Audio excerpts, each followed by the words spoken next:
તો hello friends, તમે જોજો આ વિડીયો, તમને એટલો આનંદ આવશે બધાને જોઈને. આજ મને તો બહુ જ આનંદ આવ્યો કે મારી ફ્રેન્ડ ક્યાં પહોંચી ગયા છે. અને તમે આવા વિડીયો જુઓ અને સપોર્ટ કરો, હેલ્પ કરો. ફૂલ નહીં ફૂલની પાખડી, આપણાથી જે થાય હેલ્પ કરો. હું તો અહીંયા પહેલી વાર આવી છું, પણ હવે મને પાછું દિલથી ને અંતરથી એવું થાય છે કે હું પાછી અહીંયા આવું.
મારી દીકરીઓને સારું એજ્યુકેશન આપવા માટે જોઈન્ટ ફેમિલીમાં રહેતા હતા, એટલે બધું જ આપણા વિચારો મુજબ અને આપણે ધારીએ પ્રમાણ ન થઈ શકે.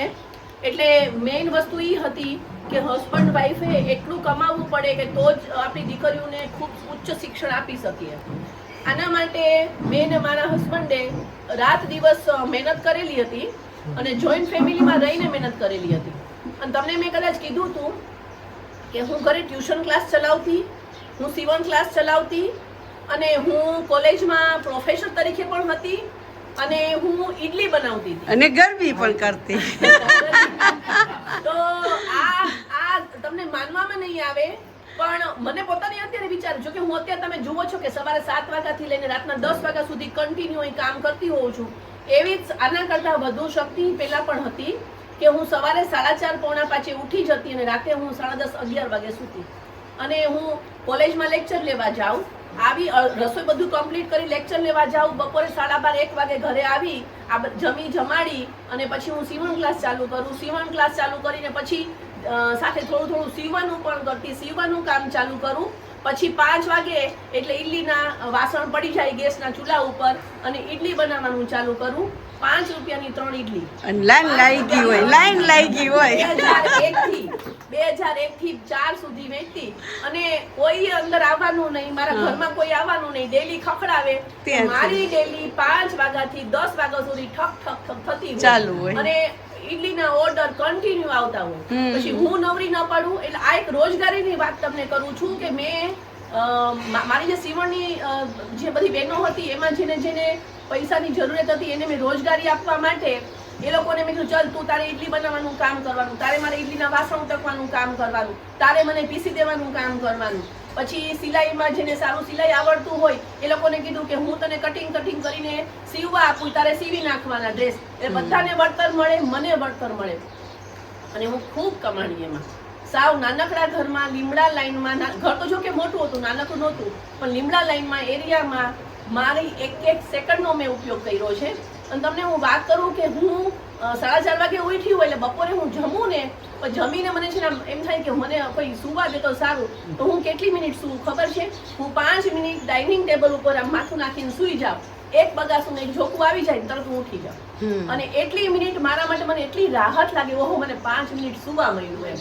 અને પછી મારા બધા જે કામ છે એ કામ ચાલુ કરું અને એમાંથી મેં મારી દીકરીઓને આજે જે મેં MBA કરાવ્યું છે બેયને અને IIM બેંગ્લોર સુધી પહોંચાડી છે, એ આ મહેનત કરીને અમે પહોંચાડી છે. એવું તમને ઉદાહરણ આપું કે હું બહેનોને રોજગારી આપવાનું કામ કરતી હતી.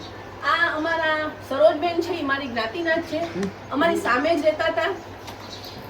બહુ સારું એવું એ લોકોનું ફેમિલીનું નામ હતું છે જામનગરમાં. એટલે પણ એ લોકોની ફાઇનાન્શિયલી પરિસ્થિતિ બહુ ખરાબ થઈ ગઈ હતી.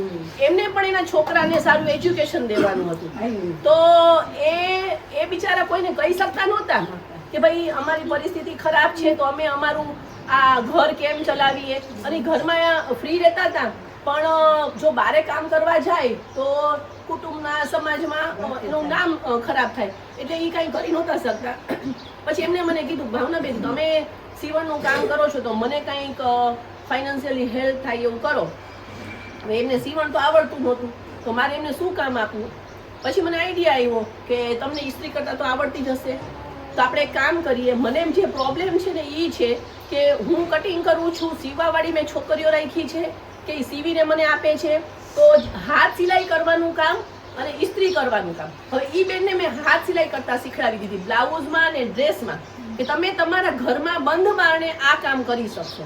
બીજું ઇસ્ત્રી, મારા નવા કપડાં હોય, આજ મારે કોઈ કસ્ટમરને આપવાના હોય તો એ ઇસ્ત્રી કરેલા હોવા જોઈએ. હવે મારે ઇસ્ત્રી વાળાને દેવા જાઉં તો મને તાત્કાલિક કોઈ આપે નહીં. હવે ટેલરનું કામ એવું છે કે કાલ સવારે બેન કાપડ સીવેલું લેવા આવવાના છે, મેં રાતે ડ્રેસ સીવો છે તો હું રાતે 11 વાગે એનું ઘર ખખડાવીને કહું સરોજબેન પ્લીઝ આ ડ્રેસ મને અત્યારે ઇસ્ત્રી કરી દો ને, સવારે બેન લેવા આવવાના છે.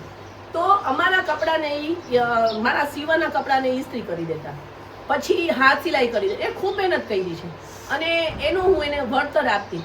પછી ધીમે ધીમે આજુબાજુવાળાને ખબર પડી કે ભાવનાબેન તમે કપડાનો થપ્પો લઈને શું કરવા જાઓ છો, તો મેં એને કીધું ભાઈ હું સરોજબેનને ઇસ્ત્રી કરવા આપું છું. તો કે અમે આપીએ. તો આજુબાજુવાળા બધા એમને ઇસ્ત્રીના કપડાં આપવા માંડ્યા અને એને વધુ ને વધુ એમાં વળતર મળવા માંડ્યું. પછી એમની બેને લંડન તેડાવ્યા કે હવે તું એક કામ કર કે તું અહીંયા આવું કામ કરસ, ઈ જ કામ તું લંડનમાં કરશું તને ઘણું બધું વળતર મળશે. તો ઈ બેન લંડન ગયા.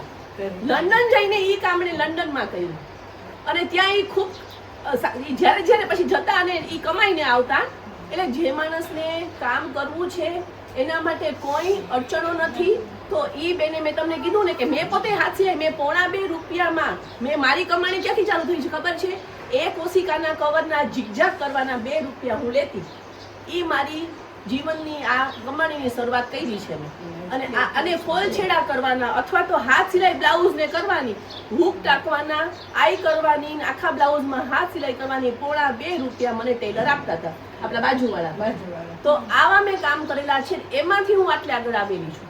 પણ હંમેશા ઈમાનદારીપૂર્વક નીતિથી અને મહેનતથી કરીએ છીએ ને તો એનું ફળ મળે જ છે. તો આ સરોજબેન આજે મારી પાસે આવ્યા છે એટલે મને એટલો બધો આનંદ થયો છે. અને આજે છે ને આ બધું સરસ છે. બારોબાર જામનગરની બારોબાર 17 કિલોમીટર દૂર છે. આ આશ્રમનું નામ શું તમે કીધું? વાત્સલ્ય ધામ. જો વાત્સલ્ય ધામ છે તો અમે આજે આવ્યા છીએ વાત્સલ્ય ધામમાં. હાલો મિત્રો, કેમ છો? અને આ અમારા નણંદબા છે તો એને આજ હવનનો પ્રોગ્રામ કર્યો હતો ને અમને પ્રસાદ લેવા બોલાવ્યા છે ને બહુ અમને હા હવન. અને હવે છે ને આ ખાટલા પર બેઠા ને થોડી ગોસીપ કરવી, પંચાયત કરવી છે. એક ઓલી તમારી ગીતા છે ને આવવાની ને આવવાની છે, ઈ જવાની છે, બીજી બાજુ કરવા જવાની છે, જાત્રા કરવા જાય છે. અરે વાહ, ઈ તો ભાગશાળી હો. બહુ જ. અમે તો અહીંયા આવ્યા છીએ તો અમે દ્વારકા જ પહોંચ્યા છીએ.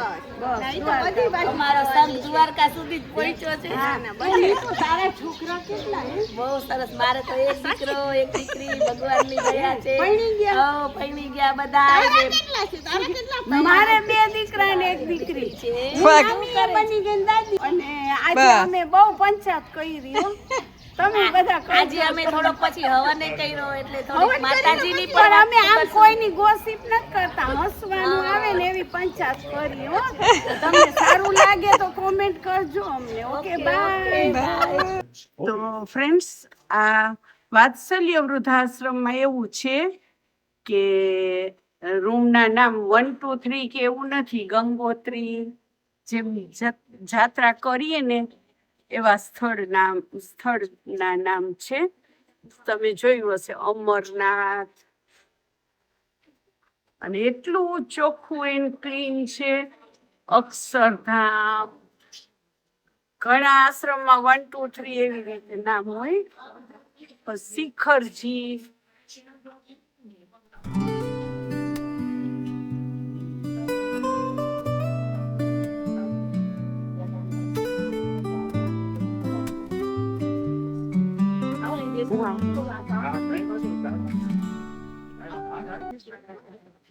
તમે હિંચકા જોઈ શકશો. બધા પેપર વાંચે, એન્જોય કરી શકે. અમારા સરોજબેન આવ્યા છે. ફાઇન છે. અહીંયા એમ રમાય. આપણે રોકાવા આવીએ તો ચાલે. આપણે ભલે વૃદ્ધાશ્રમમાં નથી આવું પણ એમ કે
છે અને આપણે લોકો અમુક જે અંધશ્રદ્ધા છે એમાં ન માનીએ પણ આ ગાયત્રી હવનનું છે ને એક સાયન્ટિફિક રીઝન છે. ધાર્મિક તો છે જ કે ગાયત્રી મંત્ર અને ગાયત્રીની માળા એમ કે આપણા આધ્યાત્મિક લેવલે ખૂબ જ ઊંચું કામ કરે. સૌથી મોટો મંત્ર હોય તો ગાયત્રી મંત્ર કહેવાય. એ આપણી ધાર્મિક અને આધ્યાત્મિકની વાત થઈ. સાયન્ટિફિકમાં વાત કરીએ તો આપણે જે શ્વાસમાં લઈએ છીએ, તો તમને ખબર છે કે દિલ્હીમાં અત્યારે કેટલું બધું પોલ્યુશન હોય છે કે લોકોને ઓક્સિજનના ઓલા રાખવા પડે છે મશીન, કારણ કે આ ગામમાં બધી બાજુ એટલું બધું પોલ્યુશન હોય છે. જ્યારે આ હવન છે ને એ હવાને શુદ્ધ કરે છે. બીજું આપણા શ્વાસમાં જાય ને તો આપણા શ્વાસમાં આપણા બોડીમાં જાય ને એટલે આપણું બોડી ડિટોક્સ થાય છે. અને ઘણા બધા એવા રોગ છે કે એ રોગમાંથી મુક્તિ મળે છે ને રોગમાં ઘટાડો થાય છે. બીપી છે, ડાયાબિટીસ છે, તો આમાં એવી ઔષધિઓ નાખીને હવન કરવામાં આવે કે બીપી પેશન્ટ હોય કે શુગર પેશન્ટ હોય એ રોજ એ હવન કરે અને આનો જે ધુમાડો છે એ શ્વાસમાં લે તો એને એમાંથી ને ફાયદો થાય છે. એનું શુગર લેવલ ઘટે છે, બીપી એનું નોર્મલ થાય છે. એ એક સાયન્ટિફિક રીઝન છે. એટલે આ રીઝનથી અમે ગાયત્રી હવન રોજ કરીએ છીએ. અને અમારા અહીંના વાસળધામનો ઘમંડ નથી કરતી, પણ જનરલી જેટલા વૃદ્ધાશ્રમો છે એ વૃદ્ધાશ્રમોની કમ્પેરિઝનમાં અમારો અહીંનો ડેથ રેશિયો સાવ ડાઉન છે. અહીંયા ડેથ બહુ ઓછા થાય છે. એનું કારણ એ કે બધા ફિઝિકલ ફિટ છે. તો ફિટ અને તમને લુક વાઇઝ હો તમને બધા એકદમ તેજવાળા દેખાય છે.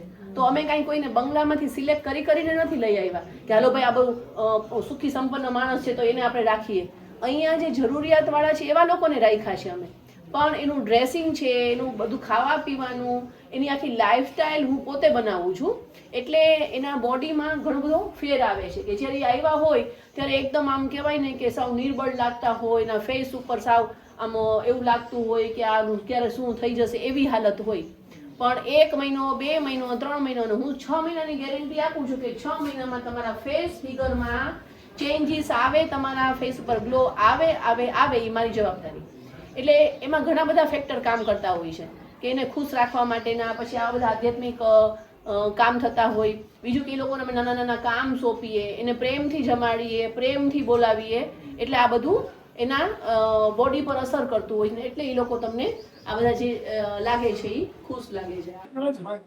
તો હેલો ફ્રેન્ડ્સ, તમે જોજો આ વિડીયો, તમને એટલો આનંદ આવશે બધાને જોઈને. આજ મને તો બહુ જ આનંદ આવ્યો કે મારી ફ્રેન્ડ ક્યાં પહોંચી ગયા છે. અને તમે આવા વિડીયો જુઓ અને સપોર્ટ કરો, હેલ્પ કરો. ફૂલની પાખડી આપણાથી જે થાય હેલ્પ કરો. હું તો અહીંયા પહેલી વાર આવી છું, પણ હવે મને પાછું દિલથી ને અંતરથી એવું થાય છે કે હું પાછી અહીંયા આવું. જેનાથી જે શક્તિ થાય એ હેલ્પ કરો. કેમ કે આપણી હેલ્પની આજે આપણા પેરેન્ટ્સ કહેવાય વૃદ્ધાશ્રમમાં, આજે એ લોકો આવ્યા હશે, એ લોકો એના પરિવારને છોડીને એને કેટલું થયું હશે, પણ આપણે સંભાળી લેવાના, નો પ્રોબ્લેમ. તો તમે લોકો પણ જો સમજો, વિચારો અને મારા વિડીયો જોઈ અને હેલ્પ કરજો. આ જામનગરથી ઓનલી 17 કિલોમીટર જ દૂર છે. અને આ બેન ભાવનાબેન છે એ બધું ઓર્ગેનાઇઝ ફાઇન રીતે કરે છે. અને ફાઇન રીતે આજ હું પણ અહીં જઈવી, તમે તમારા ઘરનું ફૂડ એ ભૂલી જાઓ, એટલું નાઇસ રીતે હતું. તો ભાવનાબેન 2 શબ્દ બોલો તમે પણ. નમસ્કાર. આ વાત્સલ્યધામ વૃદ્ધાશ્રમ છે, પણ અમે કોઈને વૃદ્ધાશ્રમ જેવી ફિલિંગ ન આવે એટલે એક 5 સ્ટાર રિસોર્ટ જેવું જ બનાવેલું છે. મારા ટૂંકા શબ્દમાં કહું તો સ્વર્ગ સમૂહ જ બનાવેલું છે. કે સ્વર્ગ કેવું હોય તો ચારે બાજુ ગ્રીનરી હોય, ચારે બાજુ ફ્લાવરિંગ હોય, એકદમ શાંતિ હોય, પક્ષીઓનો કલરવ હોય, મોર ટવકા કરતા હોય, ચકલીઓ ચીચી કરતી હોય, બસ આવું જ બધું અહીંયા તમને જોવા મળશે. તો આ અમારા વાત્સલ્યધામ સ્વર્ગ સમાન વાત્સલ્યધામમાં આપ જરૂર પધારો. અને આપના તરફથી શક્ય એટલી અમને આર્થિક મદદ કરશો તો અમે આ લોકોને જે સાચવીએ છીએ વધુ સારી રીતે સાચવી શકશું ને વધારે લોકોને સાચવી શકશું, હેલ્પ કરી શકશું. નમસ્તે. જો ફ્રેન્ડ તમને નવા વિડીયો ગમે તો like, share, don't forget two subscribe. Bye bye bye.